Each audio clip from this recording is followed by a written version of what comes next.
Morning guys, it's 9 AM. Just arrived back at the Trust Women conference that I've been at the last couple of days. And yeah, it's going to be another day of inspirational speakers, fun interviews. I think it's going to be a little less heavy than yesterday.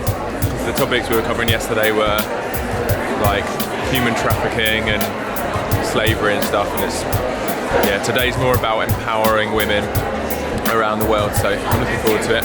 And Laura's here. And Raya is arriving in a little bit. Ooh, these early mornings. Kind of feel nice, like making the most of the day. We had a 13-hour day at the conference yesterday though, so I don't think it's going to be as long today. I started everything with a very innocent idea of lending money to poor people out of the desperate situation that existed in Bangladesh at that time in the mid-70s, when we just about at the peak of the hunger and famine in the country. Lesson that I learned: if you go the same old way, you will reach the same old destination. If you have a new destination, you have to build your own path to get there.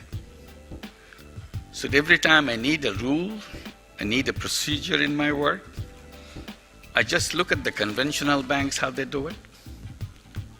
Once I learn how they do it, I just do the opposite. It's a very simple rule. Because they are going to the rich, so this is the procedure they follow. If I want to go to the poor, I have to do the opposite. Then I go to the poor. It's a very simple, logical thing to do, and I did that. So the rules they follow, they go to the rich. We go to the poor.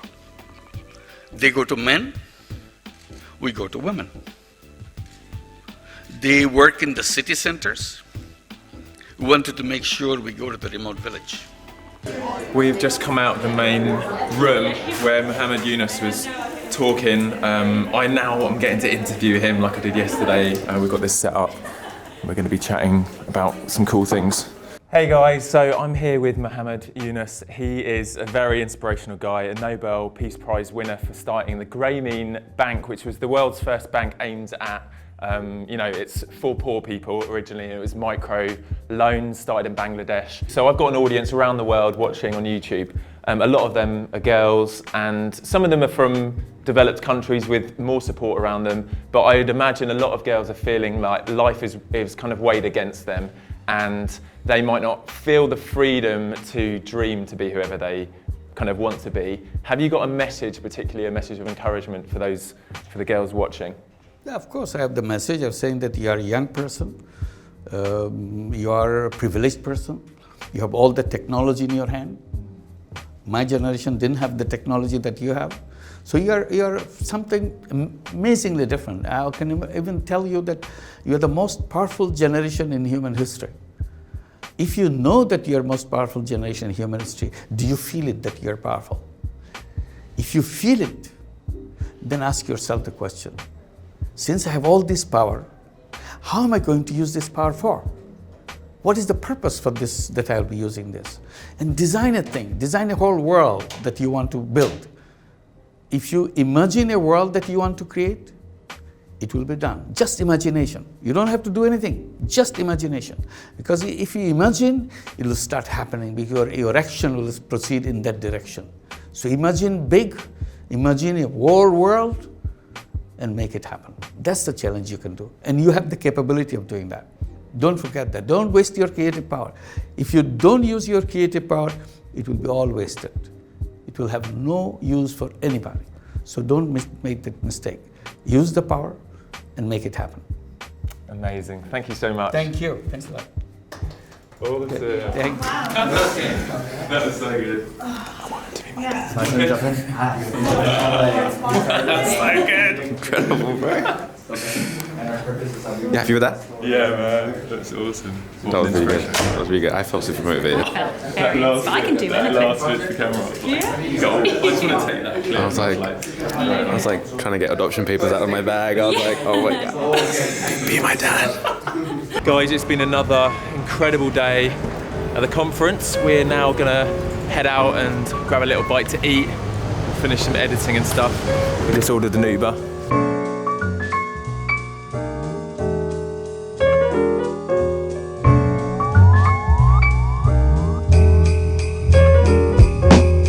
Alright, we have laptop club going on. Thankfully very fast Wi-Fi. I just ordered a mocktail, the ginger breeze. Got a little slice of kiwi in as well. Very nice. Cheers, Raya. Christmassy hot chocolate. And Christmas songs as well. So we're going for a little evening stroll around London now. We're going to go and try and find some places to get some snacks, and then we're waiting for Laura's boyfriend to come and join us for some dinner later on. What is this place? Did you see the puppet? There's puppets everywhere. There's puppets everywhere. We were just talking about how Laura's got a phobia of puppets. Look, literally look. We couldn't have come into a place more full of puppets.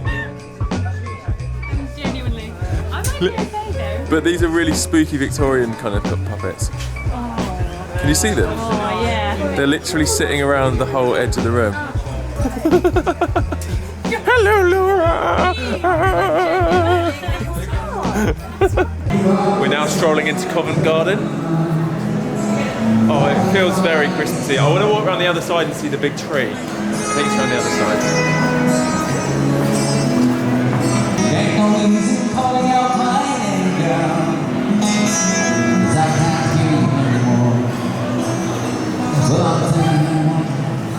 All the way down the road, once like a woman, a child I'm told, I ain't seen you, seems me unkind. You could have done better, right on mine. You just wasted my precious time, so don't be quiet, it's alright.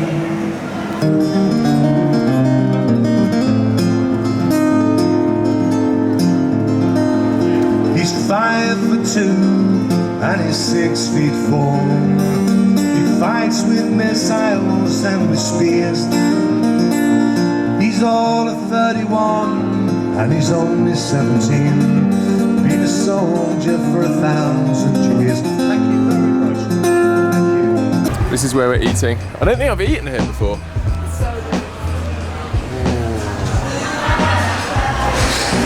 Well, we had a delicious dinner at Oaxaca's. We're now walking to go to the cinema, and we're in the middle of Piccadilly Circus, and I've never seen this market thing before. This is like so beautiful. Oh, look at this. So cool.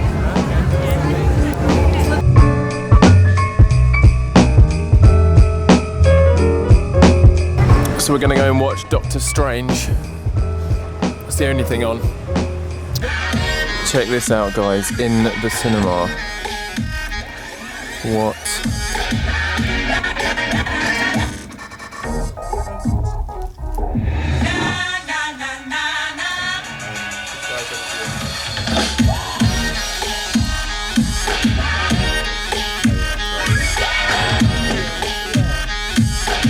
We are back from the cinema. We said goodbye to Laura and Nick, and we are back at my parents' house. It's about 1:30 in the morning, and it's been a very long day.